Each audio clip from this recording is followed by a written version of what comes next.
Corona virus को लेकर न तो चिंता खत्म हुई है और न ही चुनौती, और इस पर लगातार चिंतन मंथन का दौर चल रहा है कि कैसे इससे निपटा जा सके। क्योंकि जब मामला थम सा रहा है तो कई राज्य ऐसे हैं जहां से मामला लगातार आ रहा है बढ़ चढ़कर, जिसमें महाराष्ट्र है, केरला है, तमिलनाडु, पंजाब, कर्नाटक, गुजरात, ये तमाम वो ऐसे इलाके हैं जहां से अब भी मामले आने शुरू हैं। और ख़ासतौर पे अगर बात करें महाराष्ट्र और केरल की, तो यहाँ से लगातार मामलों में इजाफा देखा गया है। कभी कभी तो 70% से ज़्यादा मामले यहीं से रिपोर्ट हो रहे हैं, रोज़ाना जो मामले रिपोर्ट हो रहे हैं। लिहाजा अभी सतर्कता और भी बरतने की ज़रूरत है, क्योंकि एक तरफ जो नया स्ट्रेन है वो इंडिया में दाखिल हो चुका है, यूके स्ट्रेन के बाद ब्राज़ील और साउथ अफ्रीकन स्ट्रेन। दूसरी तरफ CCMB हैदराबाद के जो निदेशक हैं वो सीधे तौर पे कह रहे हैं कि अब तक 6000 जो जीनोम सीक्वेंसिंग की गई है पूरे देश भर में वायरस को लेकर, उसमें 7000 म्यूटेशन मिले हैं। इसका मायने ये है कि वायरस लगातार अपने स्वभाव को बदल रहा है, नेचर को बदल रहा है। और इस तरीके से अगर म्यूटेशन होते रहे तो बहुत ज़्यादा अभी तक प्रभाव नहीं पड़ा है, लेकिन अगर वो प्रभाव पड़ता है तो जो वैक्सीन है उस पर भी असर पड़ सकता है अगर म्यूटेशन इस तरीके से होते रहे। लेकिन फिलहाल वो चिंता का विषय नहीं है, लेकिन ये आशंका जरूर जाहिर की गई है कि नए वेरिएंट्स इससे बन सकते हैं जब इस तरीके से म्यूटेशन करता है वायरस। तो ये चिंता का विषय है। और सीधे तौर पे यहाँ समझना जरूरी होगा कि यहाँ पर बार बार इस बात को लेकर कहा जा रहा है कि जो भी नॉर्म्स हैं, जो भी सुझाव दिए गए हैं हेल्थ मिनिस्ट्री की तरफ से शुरुआती दौर से, उसको बरता जाए, वो सावधानी, वो एहतियात जरूर बरता जाए, नहीं तो फिर दिक्कत हो सकती है। एक तरफ महाराष्ट्र और केरल की अगर बात करें खास तौर पे, तो यहाँ पर 1 महीने के भीतर जीनोम सीक्वेंसिंग को लेके करीब 900 सैंपल लिए गए हैं दोनों जगहों से, 900 यानी 1800 सैंपल लिए गए हैं। तो सीधे तौर पे मतलब मायने समझने की कोशिश है कि जीनोम एनालिसिस के जरिए ये कोशिश हो रही है कि उसके स्वभाव को समझा जा सके, उसके घातक परिणाम को समझा जा सके कि वायरस कैसे काम कर रहा है, कैसे रिएक्ट कर रहा है।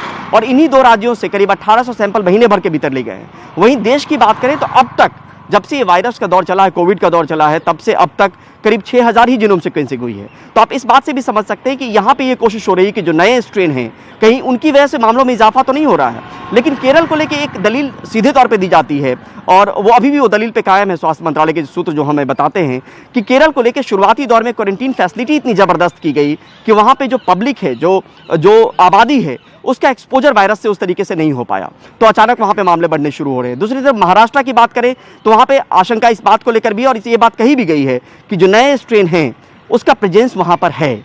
अब ये देखना है कि उस प्रेजेंस की वजह से मामलों में लगातार कितना इजाफा हो रहा है और मामले बढ़ रहे हैं उससे, या ये कितना घातक है। दूसरी तरफ ये भी कहा जाता है कि जो क्लाइमेट कंडीशन है साउथ अफ्रीका और ब्राज़ील का, वो लगभग एक जैसा है।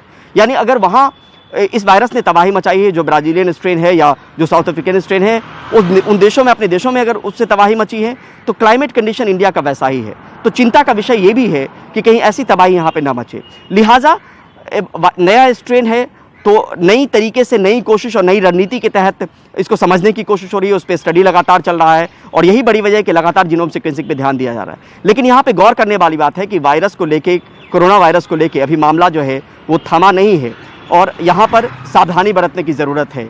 और यहाँ पर लगातार इस बात को लेकर आगाह किया जाता है कि जो भी चीज़ें बताई गई, चाहे वो मास्क हो, चाहे वो सैनिटाइजेशन की बात हो, चाहे सामाजिक दूरी बनाए रखने की बात हो, ये तमाम चीज़ें अपनाएं। क्योंकि एक तरफ वैक्सीनेशन प्रोग्राम भी चल रहा है, वैक्सीनेशन प्रोग्राम से भी मदद मिल सकती है, और मदद मिलने के आसार हैं, क्योंकि वो चेन को ब्रेक करने में मददगार साबित होगा। वहीं दूसरी तरफ हमारे और आपके जैसे लोगों से ये अपेक्षा की जाती है कि वो इन सावधानियों को बरतें जो सावधानियाँ बताई गई हैं।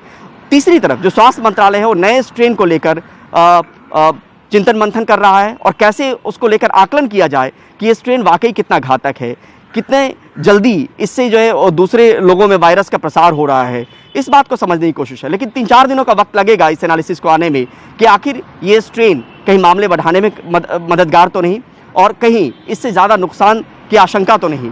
लेकिन फिलहाल 3-4 दिनों तक इसको लेकर आकलन का दौर जो है वो चलने वाला है। लेकिन यहाँ पे समझना होगा कि लगातार जब लाख मामले आ रहे थे और अब कभी 10,000 के आसपास मामले आ रहे हैं, तो ये मामलों में गिरावट नहीं है, ये मामले लगातार उठ भी रहे हैं। महाराष्ट्र और केरल की स्थिति देखें तो मामले बढ़ रहे हैं, तमिलनाडु की स्थिति देखें, गुजरात की स्थिति देखें, कर्नाटक की स्थिति देखें। तो यहाँ पर ये समझने की ज़रूरत है कि कोरोना का खतरा फिलहाल टला नहीं है। जो एहतियातन कदम हम लोग उठा सकते हैं, जो हमें बताए गए सुझाव, उनको अपनाना चाहिए। और दूसरी तरफ एक रणनीति के तहत स्वास्थ्य मंत्रालय काम कर रहा है, और उस नतीजे का भी इंतजार है, जिस नतीजे के बाद ये पक्के तौर पे कह सकेंगे कि नया स्ट्रेन कितना नुकसानदायक है, कितना इसका जल्दी प्रसार होता है। और वहीं जो म्यूटेशंस हो रहे हैं वो भी इस बात की तरफ इशारा कर रहे हैं, आशंका की तरफ इशारा कर रहे हैं कि अगर म्यूटेशंस इस तरीके से होते रहे तो नए वेरिएंट्स भी बन सकते हैं आने वाले दौर में। तो अभी फ़िलहाल जो है वो एक सावधानी बरतनी जो है वो ज़रूरी है। नई दिल्ली से परिमल कुमार, NDTV इंडिया।